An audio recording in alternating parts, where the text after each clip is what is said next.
आप स्वयं भाग्यशाली हैं, आप स्वयं किस्मत वाले हैं। कोई कैसे कह दे तुमको कि तुम अभागे हो? ना ना, हमारे बराबर भाग्य नहीं है किसी का।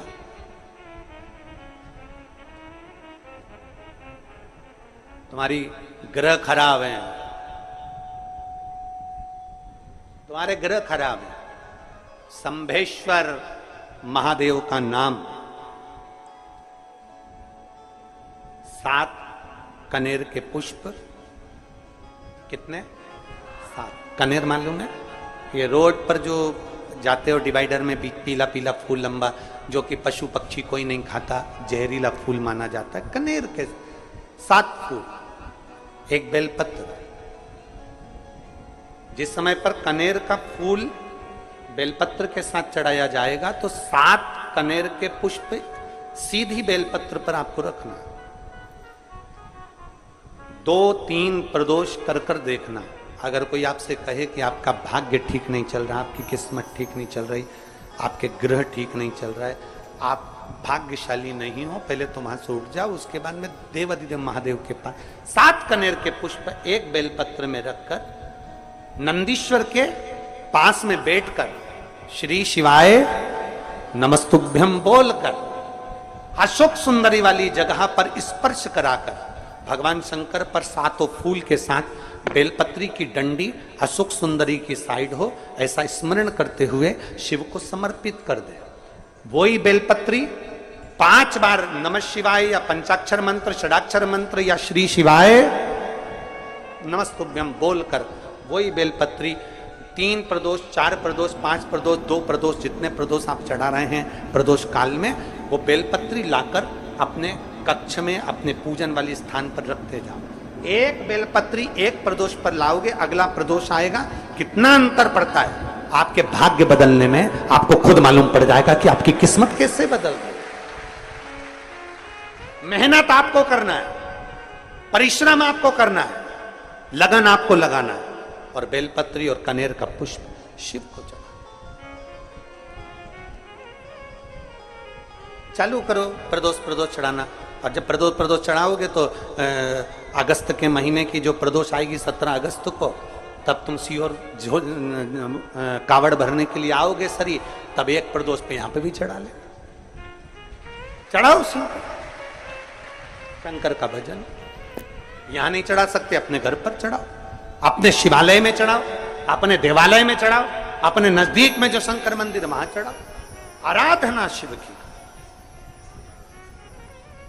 कोई कह दे तुमसे कि ये ठीक नहीं, प्रथम आप ये जो कनेर के फूल चढ़ाओगे ना, इसमें श्रंभेश्वर महादेव का भाव होना चाहिए। श्रंभेश्वर महादेव, फिर से एक बार बोलो, कौन से महादेव? श्रंभेश्वर। और फिर एक निवेदन, मान लो कि डॉक्टर कह दे कि बच्चे की धड़कन नहीं आ रही है, 7 पुष्प कोई से भी, 7 बेलपत्र अशोक सुंदरी वाली जगह पर एक एक कर कर बेलपत्र, एक बेलपत्र एक पुष्प अशोक सुंदरी वाली, एक बेलपत्र एक पुष्प अशोक सुंदरी वाली जगह पर चढ़ा दीजिए, और एक बेलपत्र उसमें से एक पुष्प लेकर अपने घर जाइए, और 15 दिन के बाद वापिस उस बच्चे की सोनोग्राफी जांच डॉक्टर के कहने से कराइए। बाबा उस बच्चे की धड़कन, श्वास और शरीर पूरा देगा। श्रंभेश्वर महादेव में, श्रंभेश्वर महादेव का जब नाम लिया जाता है तो 33 कोटि देवी देवताओं का एक साथ नाम उच्चारण हो जाता है। 33 कोटि देवताओं। श्रंभेश्वर, बोल श्रंभेश्वर महादेव की जय। श्रंभेश्वर भगवान का स्मरण किया है। आगे वर्णन आया है भगवान के सुंदर आनंदमय स्वरूप का। जब भगवान देवाधिदेव महादेव आनंद में विराजमान थे, देवता और राक्षसों ने मिलकर मंथन किया, मंथन में विष निकला जो देवाधिदेव महादेव के पास पहुंचा। शिवजी ने विष को धारण करा, क्योंकि घर का जो बड़ा होता है, घर का जो बुजुर्ग होता है, उसको बहुत सहना पड़ता है, बहुत सहना पड़ता है। घर का जो बुजुर्ग है, घर का जो बड़ा है, उसको सहना पड़े,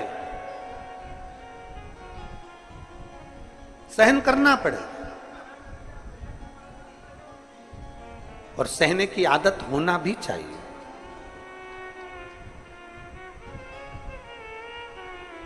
सहने की आदत होना भी चाहिए सब। जैसे तुम्हारे घर में बिजली है, अरे बोलो तो जम के, लाइट बिजली है। प्रत्येक घर में बिजली होती है, तो क्या प्रत्येक घर बिजली घर बन जाता है? जम के बोलो जरा। बिजली घर तो एक दो, कहीं कहीं बड़ा शहर है तो थोड़े ज्यादा हो सकते, छोटा शहर है, छोटा गांव है तो बिजली घर एक दो। प्रत्येक घर में बिजली होती है, पर सारे घर बिजली घर नहीं कहलाते, बिजली घर नहीं बन जाते। बिजली घर तो कोई सा घर होता है। उसी तरह ढेर सारे तुम्हें कथा करने वाले भी मिलेंगे, ढेर सारे तुम्हें ज्ञान देने वाले भी मिलेंगे, ढेर सारे तुम्हारे पास में, तुम्हें मोबाइल खोलोगे, टीवी खोलोगे तो ढेर सारे महाराज मिलेंगे, पर सब देवादिदेव महादेव के भक्त नहीं मिल जाते। बड़ा कठिन होता, बहुत कठिन। प्रत्येक घर बिजली घर नहीं होता, उसी तरह घर में रहने वाला प्रत्येक व्यक्ति शंकर का भक्त नहीं होता। उस घर में रहने वाले 10 लोगों में, 15 लोगों में, 20 लोगों में, 25 लोगों में, 5 लोगों में, 10 लोगों में कोई 1-2 ऐसे होते हैं, कोई 1-8-2 ऐसे होते हैं जो शंकर की भक्ति में डूबे होते हैं, शिव के स्मरण में डूबे होते हैं। घर वालों को मन लगता है, घर वालों को लगता है कि काम पर काम हो रहे हैं, अच्छे अच्छे काम हो रहे हैं, खूब अच्छे काम हो रहे हैं, पूरे खानदान में अच्छे अच्छे काम हो रहे हैं। कई लोग कहते हैं इसकी कृपा हो गई, उसकी कृपा हो गई ना। जो रोज तुम्हारे घर में से कोई एक व्यक्ति शंकर को जल चढ़ाने जा रहा है, ये उसकी कृपा है जो तेरे घर में आज सब कुछ आनंद होता चले जा रहा है, ये उसकी कृपा है। अंत बिंदु मेरा शिव है। चंचुला देवी हाथ जोड़कर कहती है, प्रभु कृपा करें। भगवान शिव विष पीकर नीलकंठधारी बन जाते हैं। अमृत पीने वाले देव कहलाए और विष पीने वाला देवादिदेव महादेव कहलाए। महादेव। थोड़ा दुख आए तो चिंता न करना, बाबा कुछ अच्छा करने वाला होगा। थोड़ा कष्ट आए तो चिंता मत करना, बाबा कुछ अच्छा करने वाला होगा। जल्दी से काम नहीं निपटे, बहुत मेहनत करना पड़ रही है। हम 3 बार 4 बार कुबेरेश्वर धाम आ गए, 5 बार आ गए, बाबा कब सुनेगा? चिंता मत करना, फाइल थोड़ी मोटी है, पर थोड़ा समय लगाएगा, करेगा। किसी को खाली नहीं भेजता तो तुम्हें कैसे भेज दे? किसी को नहीं भेजा उसने खाली।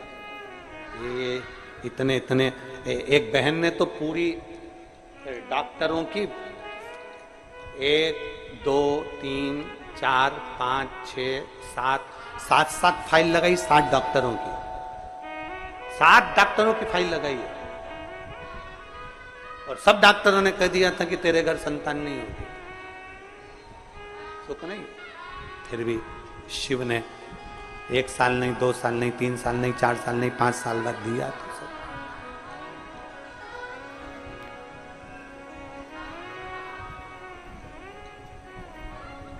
देता जरूर है, थोड़ा समय लग सकता है। विष पीने के बाद भी बाबा का नाम नीलकंठधारी हो गया, त्रिपुंडधारी हो गया, त्रिकालदर्शी, कैलाशी, अविनाशी। क्या नहीं देता?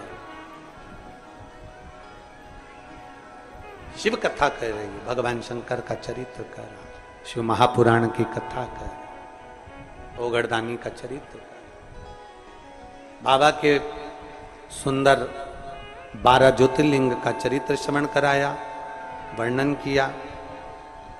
फिर वर्णन आया है मल्लिकार्जुन का। कार्तिकेय बाबा जब रुष्ट होकर चले गए तो उनको श्री शैलम पर जाकर मनाया, मल्लिकार्जुन के रूप में विराजमान। जब अपने नजदीक में, अपने क्षेत्र में शिव महापुराण की कथा हुआ करे तो 7 दिन नहीं तो छठे दिन, 7वें दिन, एक दिन जाकर बाबा की उस धरा को प्रणाम जरूर करा, प्रयास। मल्लिकार्जुन के रूप में पूजाए। तीसरा महाकाल जी का वर्णन किया, दूषण नाम के राक्षस के संहार के लिए भगवान काल अधिपति महाकालेश्वर बन गए। फिर वर्णन आया है श्री ओमकारेश्वर जी का, विंध्य नामक पर्वत के तप करने पर भगवान ओमकार के रूप में विराजमान। अगला वर्णन आया है केदारनाथ नर नारायण के तप करने पर भगवान केदारेश्वर के रूप में विराजमान हुए। फिर वर्णन आया है श्री भीमाशंकर, कुंभकर्ण के बेटे भीम का संहार कर कर भगवान शिव भीमाशंकर बन जाते हैं। अगला वर्णन आया है काशी विश्वनाथ, मनु शत्रुपा के तप करने पर भगवान काशी में विराजमान हो जाते हैं विश्वनाथ बनकर। त्र्यंबकेश्वर, गौतम बाबा पर गौ हत्या का दोष लगा, बाबा ब्रह्मा विष्णु महेश तीनों स्वरूप में भगवान यहाँ विराजमान हो जाते हैं। वैद्यनाथ, रावण को शिवलिंग ले जाने नहीं दिया, बाबा भूमि पर ही रह गए तो वैद्यनाथ के रूप में विराजमान हो गए। अगला वर्णन है नागेश्वर, दारुक नाम के राक्षस का भगवान ने संहार किया, नागेश्वर के रूप में विराजमान हुए। रामेश्वरम, राम जी के कहने पर भगवान शिव रामेश्वरम के रूप में विराजमान हुए। फिर वर्णन आया है कृष्णेश्वर, सुधर्म नाम के ब्राह्मण की धर्मपत्नी भूष्मा के बेटे को भगवान ने जीवित करा है तो भगवान कृष्णेश्वर के रूप में विराजमान। भगवान देवाधिदेव महादेव उत्तरकालदर्शी कैलाशी अविनाशी मेरे शिव 12 ज्योतिर्लिंग, ज्योतिर्लिंग का मतलब है जहां पर शंकर ज्योति के रूप में हमेशा विराजमान, हमेशा विराजमान।